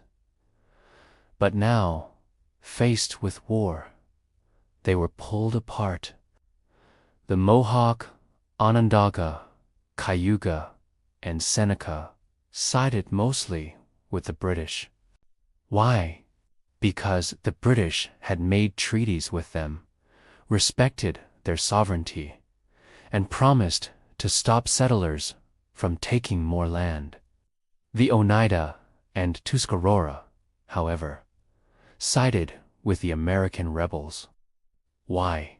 Because they had strong relationships with Christian missionaries like Samuel Kirkland, who supported the revolution. They also hoped that a new country might treat them more fairly. Suddenly, the Confederacy, this beautiful circle of peace, was split down the middle. It wasn't just political. Families were divided. Clans were torn apart. Cousins fought on opposite sides of the same war. It was heartbreaking. The Sullivan-Clinton campaign in 1779, things got worse, much worse. The American Army launched a brutal campaign against Iroquois villages that had supported the British. This was known as the Sullivan-Clinton expedition. General George Washington, yes, that George Washington ordered the destruction of entire towns. Farms were burned, crops destroyed, longhouses leveled. Even fruit trees, which took years to grow, were chopped down. It wasn't just war. It was scorched earth. Dozens of Haudenosaunee towns were wiped out across what's now New York and Pennsylvania. Thousands fled north into British Canada, where they faced starvation, cold, and despair. One elder called it the winter of hunger, and yet they survived. The Iroquois were knocked down, but not broken. Joseph Brant, the warrior, diplomat. This chapter of history would be incomplete without talking about one of the most complex and controversial figures, Joseph Brantor, as his people called him, Thayendanegea. Brant was a Mohawk leader, a translator, a scholar, and a warrior. Educated in Western schools, but raised in Haudenosaunee tradition, he became a bridge between worlds. He fought for the British during the Revolution, leading Iroquois and Loyalist forces in raids against American frontier settlements. Some saw him as a fierce hero, others as a dangerous threat.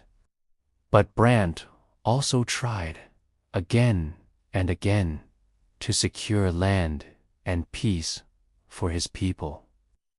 After the war, he led many Mohawk north to Canada, where they were granted new land by the British. This became the Six Nations of the Grand Riviera living community that still exists today. Brant's life shows how tangled identity could become in this time of war. He was both Haudenosaunee and colonial, both peace seeker and warrior, both respected and feared. After the Revolution, a new nation, old problems. When the war finally ended in 1783, the United States was born. But for the Haudenosaunee, there were no celebrations. Despite all their diplomacy, their alliances, their history, they weren't invited to the peace talks. Not by the British. Not by the Americans. Their lands were handed away in treaties they never signed. Imagine that. You lose your homes. Your people are scattered. You kept your end of old promises. And yet, you're erased from the table. But the Haudenosaunee refused to vanish. They rebuilt. They negotiated. They survived. And they kept teaching their children the stories of the great tree of peace. A confederacy reborn even after the devastation of the Revolution. The Confederacy didn't die. In the decades that followed, the nations continued to meet in council. New leaders were chosen. Wampum belts were recovered. Treaties were challenged. And those who had fled to Canada began building new longhouses, new schools, new futures. The peace may have cracked, but it had not shattered. The idea of unity, of decision by consensus, of peace before war was still alive. Even now, the Haudenosaunee say, we are still here. And they are. So tonight, let's sit quietly and imagine a lone figure walking through the ruins of a burned village. Smoke drifts in the air, but through the ashes, a small tree is growing, young, fragile, reaching for the light.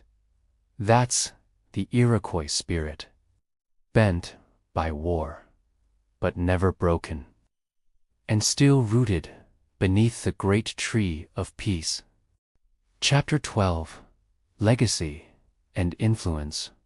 How the Iroquois inspired American democracy so far.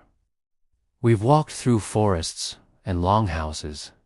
We've watched peace grow like a great tree. We've seen war tear at the roots, but not destroy them. Now, let's talk about something quietly incredible. Because while the Haudenosaunee were living their democratic traditions out in the woods, thousands of miles away, a new country was being born, and the people who helped shape it. They were listening to native wisdom more than most people realize. Yes, really. Let's talk about how the Iroquois Confederacy influenced the U.S. Constitution and why that legacy still matters. Before the Founding Fathers in the 1700s, the American colonies were buzzing with debate. Should we break away from Britain? Should the 13 colonies unite? What kind of government should we have? As all this was happening, many American thinkers, people like Benjamin Franklin, Thomas Jefferson, and James Madison, were looking for models of government. Not just in Europe, but right here at home. And one model stood out: the Haudenosaunee Confederacy. Benjamin Franklin and the Iroquois. Let's start with Ben Franklin, inventor, printer, statesman, and guy who flew kites in lightning storms.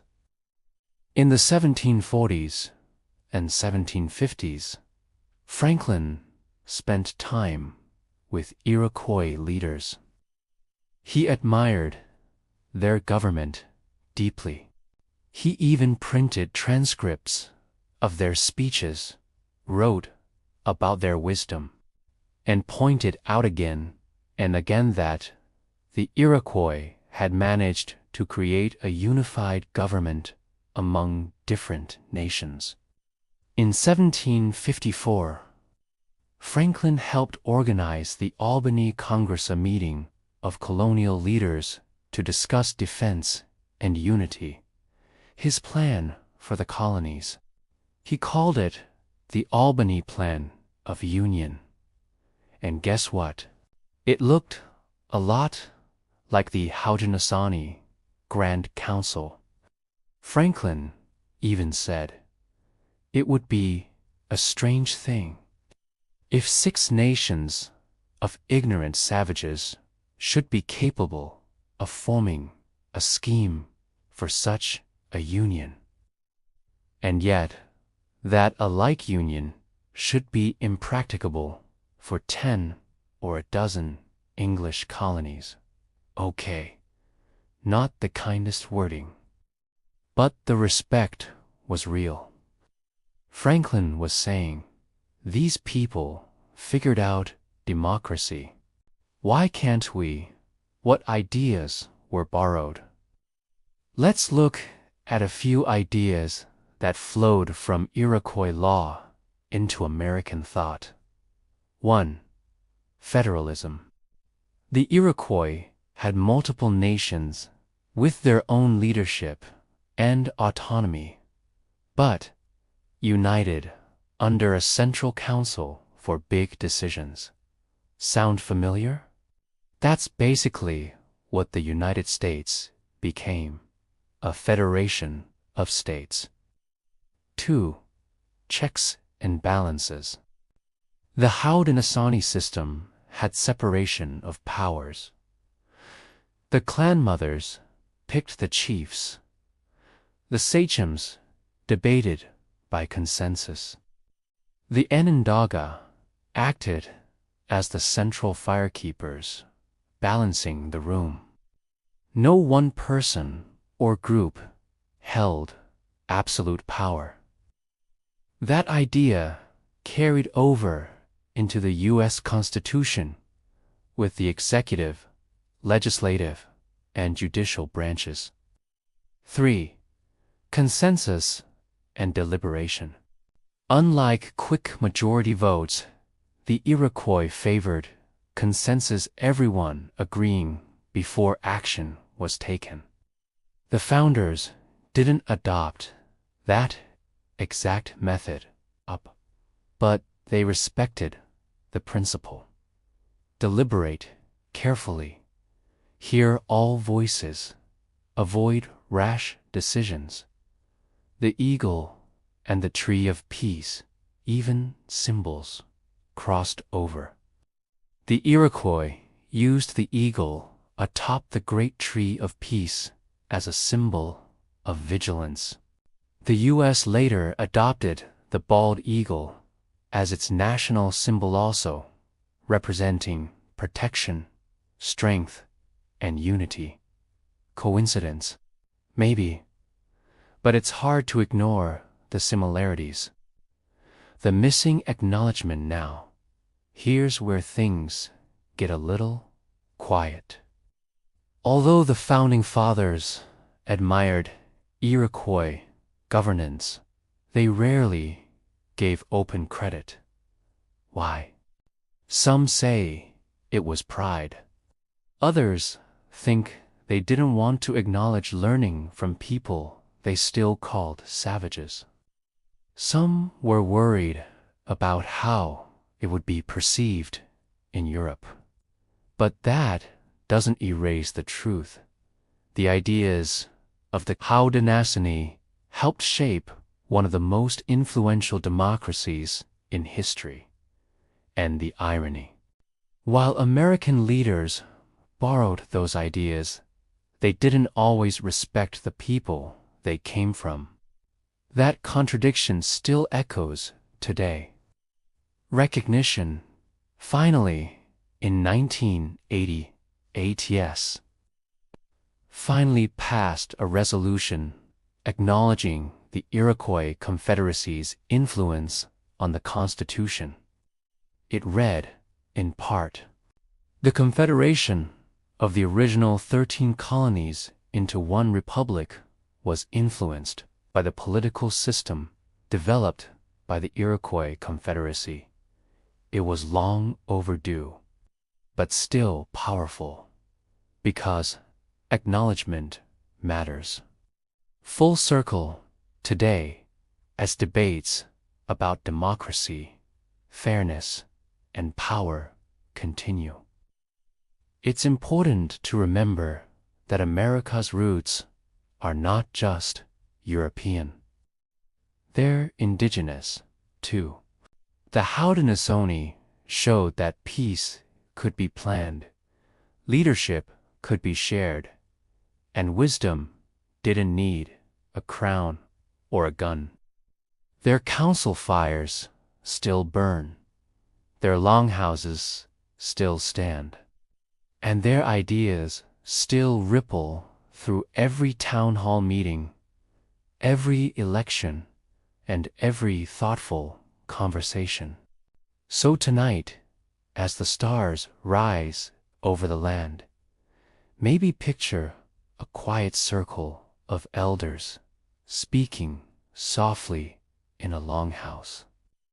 They don't interrupt, they don't rush. They pass the wampum belt, one to the next, each voice adding to the peace. And far away, in a marble hall in Washington, D.C., a gavel falls in a courtroom, or a senator stands to speak.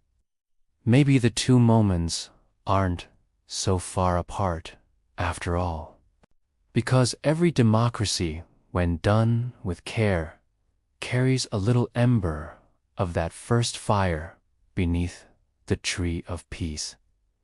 End of Chapter 12. Chapter 13. Survival and Sovereignty.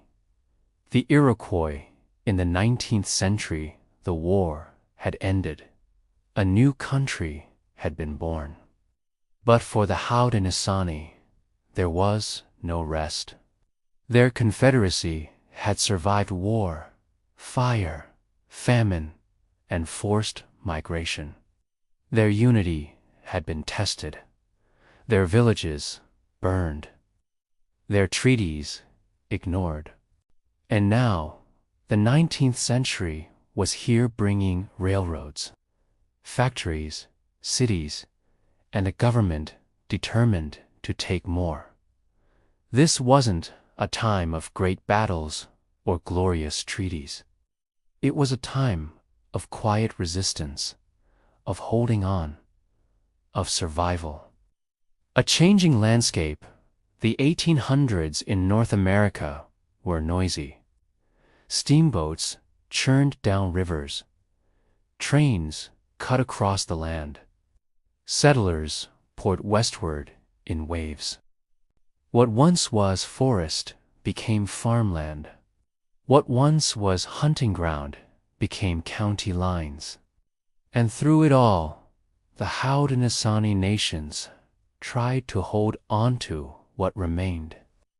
They lived on scattered reservations, patches of their ancestral land, often reduced to a fraction of what they once controlled. And the pressures around them, they were immense. Treaties and tricks. Throughout the 19th century, U.S. state and federal governments continued their push for land. They proposed new treaties. They made promises. They sometimes just clanned without even pretending to negotiate. At the same time, the Haudenosaunee Confederacy never stopped meeting. The Grand Council still gathered, just as it had for centuries.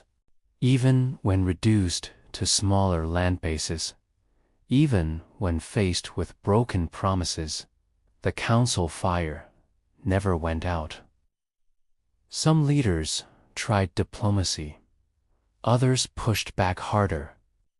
But again and again, the Iroquois found themselves facing legal traps, treaties written in English, filled with confusing language, designed to divide communities and take land piece by piece. And when they resisted, the pressure increased. The federal policy of assimilation in the eyes of the U.S. government, indigenous nations were not sovereign equals. They were wards, children supposedly needing guidance.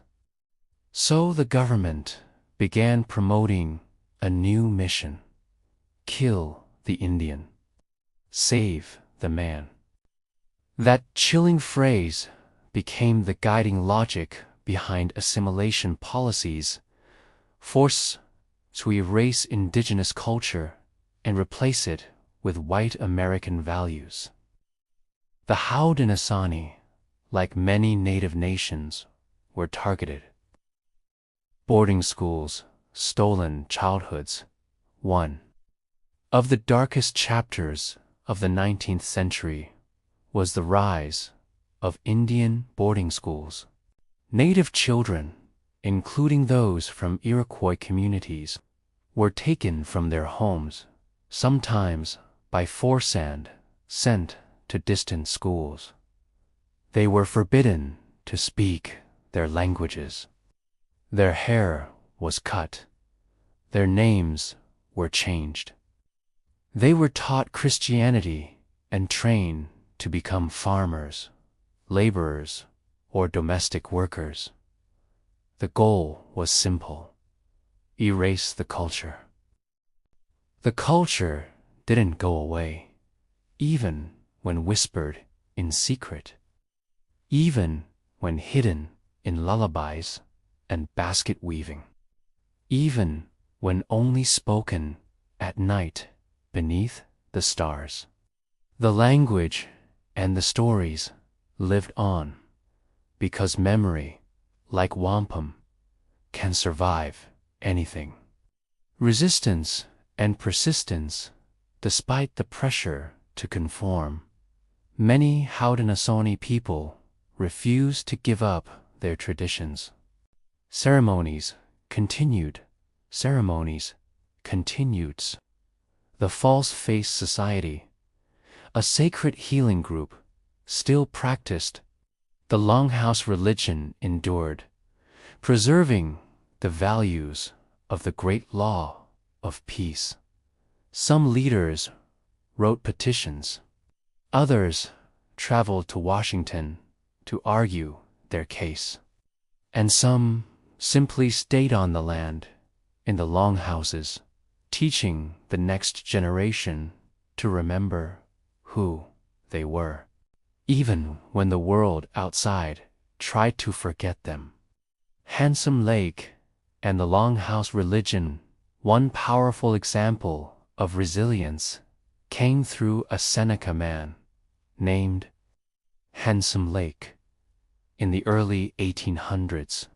He had a series of visions that gave rise to a spiritual movement known as the govt, or Longhouse religion.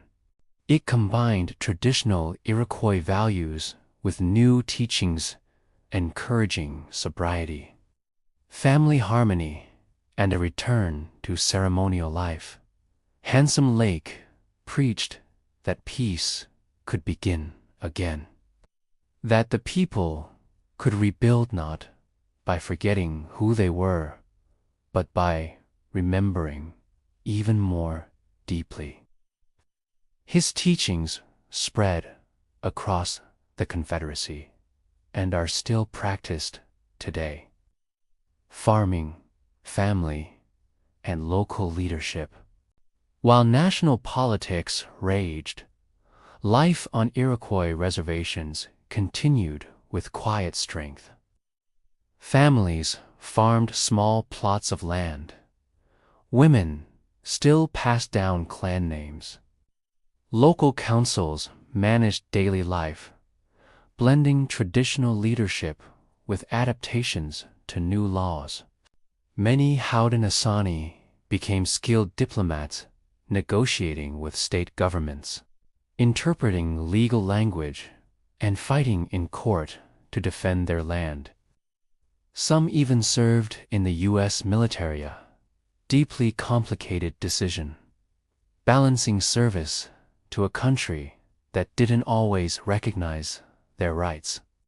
But through it all, the values of the Confederacy remained: respect, balance, patience, and the belief that peace is a fire worth tending even in a storm. Cultural threads that never broke, even as English replaced native tongues in many schools.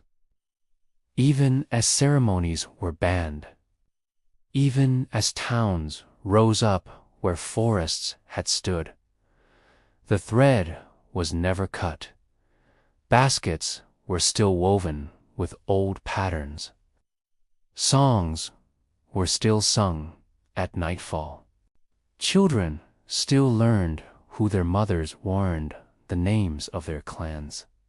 The Longhouse was still the heart, and the tree of peace still rooted, though many could no longer see it. So tonight, maybe picture a small cabin at the edge of a reservation. The wind taps against the window. Inside, an elder stirs corn soup over the fire. Outside, a grandchild plays in the snow carving shapes with a stick, not knowing yet that the stories of their ancestors are written all around them. Because, even in the hardest winters, something ancient and warm survives. And it waits patiently for spring. Chapter 14. The Modern Haudenosaunee. Identity, sovereignty, and cultural renewal. We've walked through centuries of strength. Through smoke-filled longhouses, wampum councils, and war-torn villages.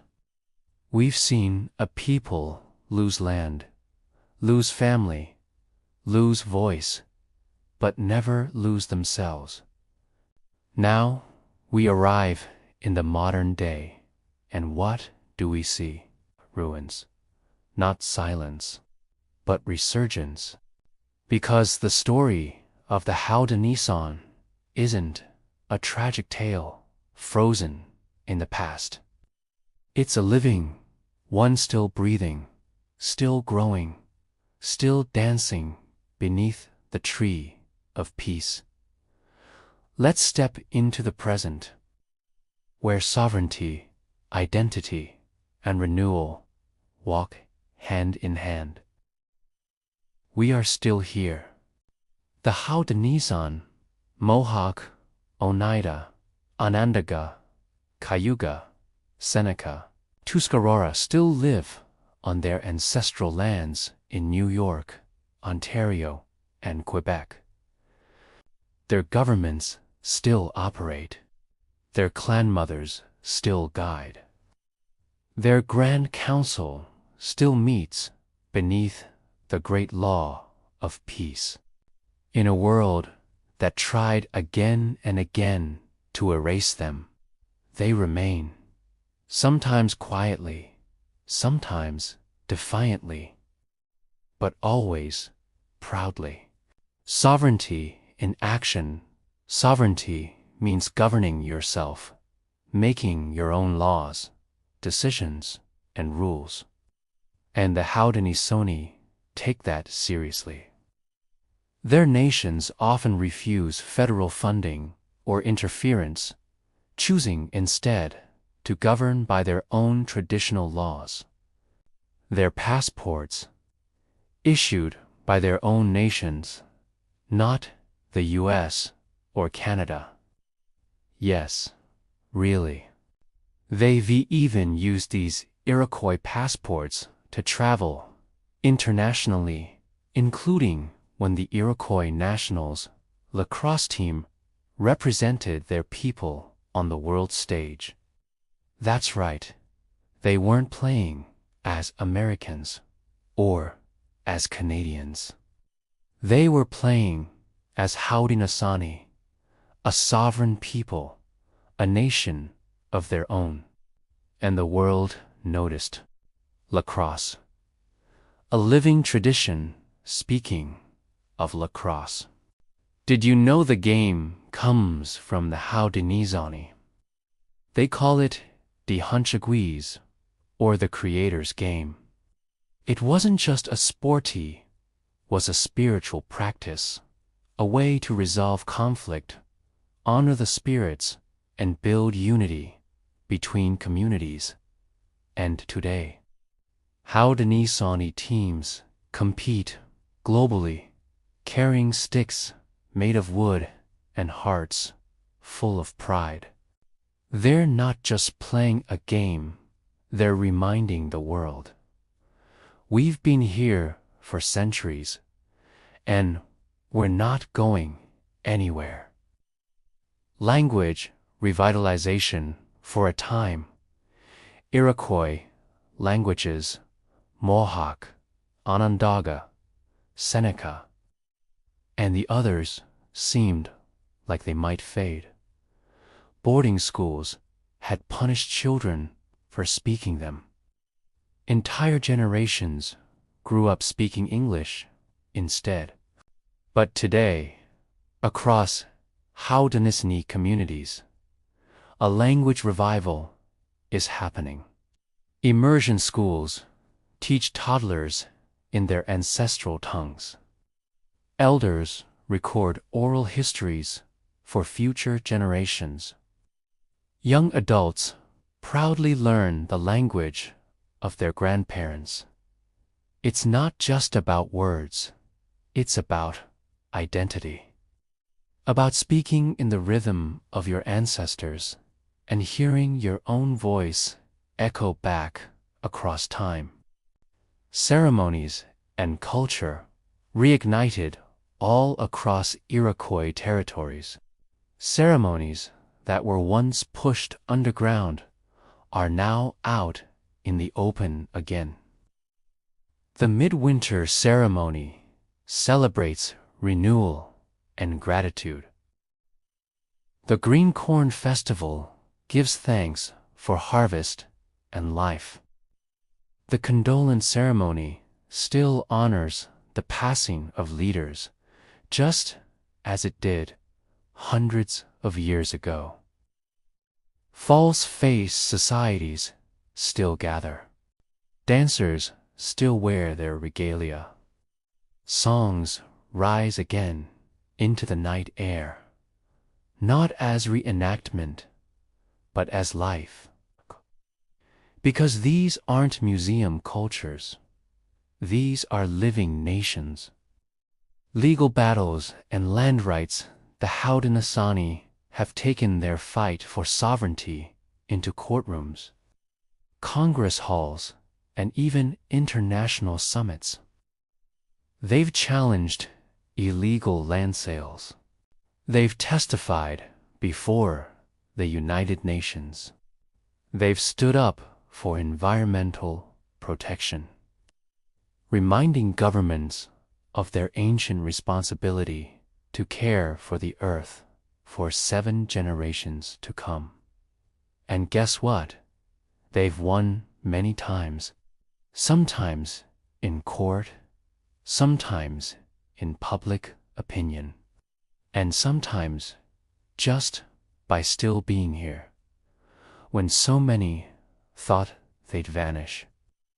The youth speak, one of the most exciting signs of renewal. The next generation is rising. Young Haudenosaunee creators are writing poetry in Mohawk, creating graphic novels about the Great Law, hosting podcasts about Iroquois identity making, TikToks in regalia, studying law to fight for treaty rights. They're proud, smart, funny, fierce and grounded in tradition, even as they move through the digital age. One young speaker at a cultural gathering said, "We're not just survivors of history, we are makers of tomorrow." Beautifully said. Cultural collaboration with boundaries today. More people are becoming interested in indigenous culture. But the Haudenosaunee are careful about how their traditions are shared. Some ceremonies are sacred. Some knowledge is not for tourists. Respect is key. So when they do share through public performances, art, education, they do it with purpose. Not to entertain, but to teach, to remind, to speak. So tonight, as the day winds down, maybe imagine a small immersion school on a reservation. Inside, children laugh as they learn to count in Onondaga. An elder gently corrects their pronunciation, smiling as they repeat the words. Outside, snow falls on the edge of a cornfield, and beneath that snow, the seeds of tomorrow, still planted with care, still rooted in peace, still howled in Asani. Chapter 15. Under the Great Tree of Peace, a legacy that still grows. So here we are, at the end of a long journey, 15 chapters through forests, council, fires, battles, ceremonies, and survival. We began with a peacemaker in a canoe, and now we stand beneath the wide-reaching branches of a legacy that still grows. The Haudenosaunee Confederacy, born from pain, nurtured in peace, tested by centuries, remains one of the most remarkable stories in human history. This chapter isn't just a conclusion, it's a pause, a chance to breathe, to remember, to listen, to sit with reverence beneath the great tree of peace. A tree with wide roots, the great tree of peace is more than a symbol. It's an idea, a way of life. When the peacemaker first planted it, he buried weapons of war beneath its roots. That tree became the center of a new world, one where differences didn't lead to violence, but to dialogue. Each nation had its own voice, but together they formed one breath. And through every generation, that tree has grown. Even when wind howled, even when lightning struck, even when fire scorched the earth, still it stood, and still it stands today. Stood, and still it stands today. Without prisons and without police, they relied on honor, memory, and deep listening. Leaders weren't chosen by ambition or money, but by clan mothers who looked for wisdom and patience. Laws weren't shouted. They were spoken again and again until they became part of the breath of a people. The world today is noisy, but the Haudenosaunee remind us that peace doesn't come from volume. It comes from harmony, and you don't need to shout to be strong. You just need to stand with truth. The circle never ends. The Grand Council still gathers, not once a century, not as a museum event. In longhouses, under moonlight, with wampum belts still passed, hands still raised, and decisions still made by consensus. The peacemaker's vision wasn't a temporary fix. It was a living structure built to last. That's the magic of indigenous knowledge. It doesn't try to dominate nature or force change.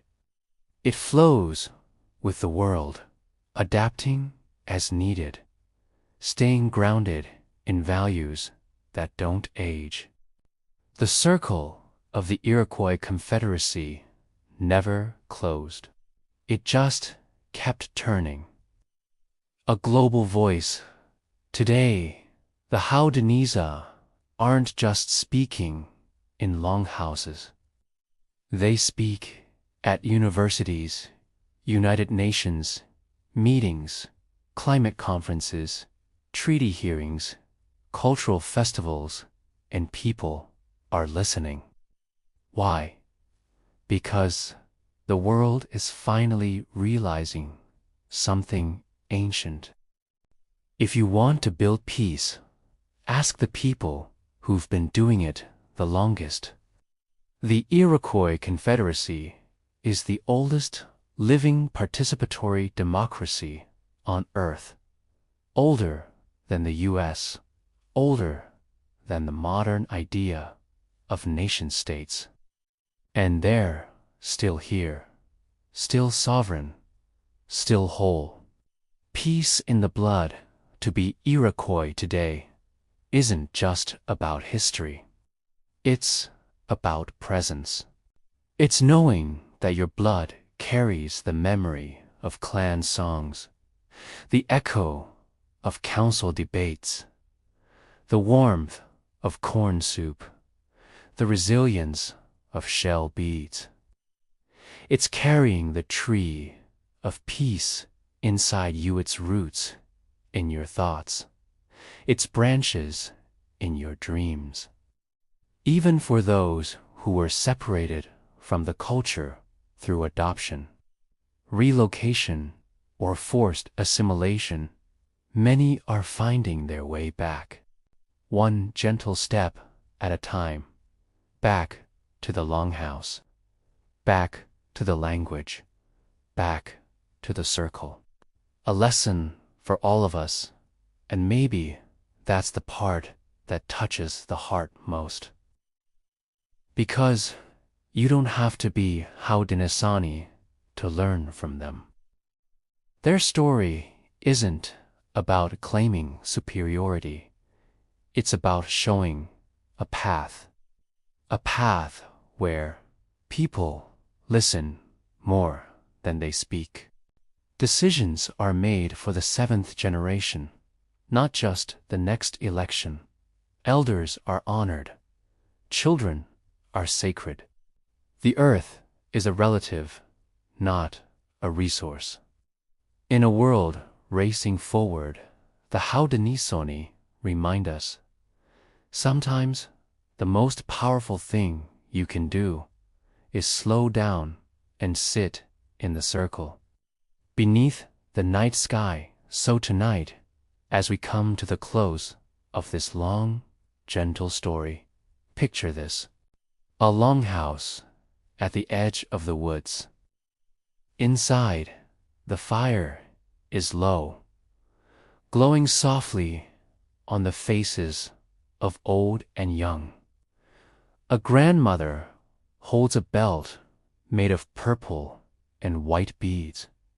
She tells a story, not from a book, but from memory. Outside, the stars blink overhead, just as they did when the peacemaker first crossed the water in his stone canoe. And beneath the earth, far below the roots of the pine tree, the old weapons of war still lie buried just as he left them. Because peace is not the absence of conflict. It is the presence of commitment, commitment to balance, to voice, to healing. That's the legacy of the Haudenosaunee, a legacy that still grows. Right now, and far into the future.